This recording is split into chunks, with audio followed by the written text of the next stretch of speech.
Torque on A electric dipole placed in a uniform electric field. एक uniform electric field है जिसकी value है E और direction है ये।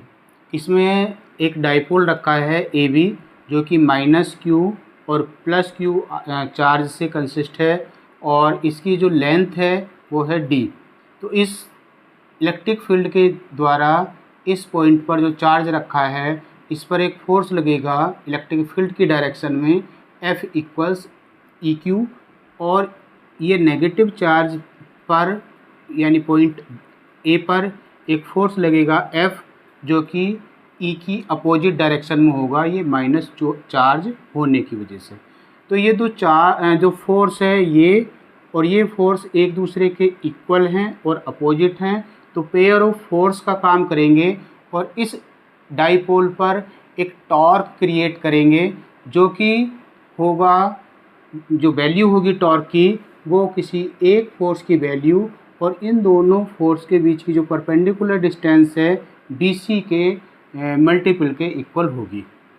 थीटा इसकी डायरेक्शन मान लें डाइपोल की इलेक्ट्रिक फील्ड E से, तो एक ट्राइंगल बन रहा है ABC।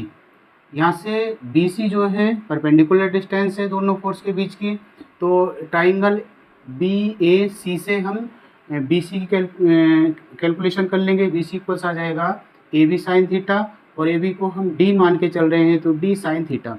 इसको पूरे को इस तरह से करेंगे या इस तरह से लिखेंगे, consider an electric dipole placed in a uniform electric field E। The dipole consist of charges -Q at A and +Q placed at B. The length AB equals D.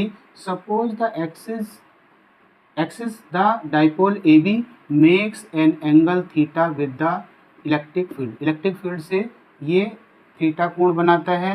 The force on charge -Q equals F equals EQ, opposite direction में होगा E के। इसी तरह से force on charge +Q F equals EQ same in the direction of E की direction में होगा।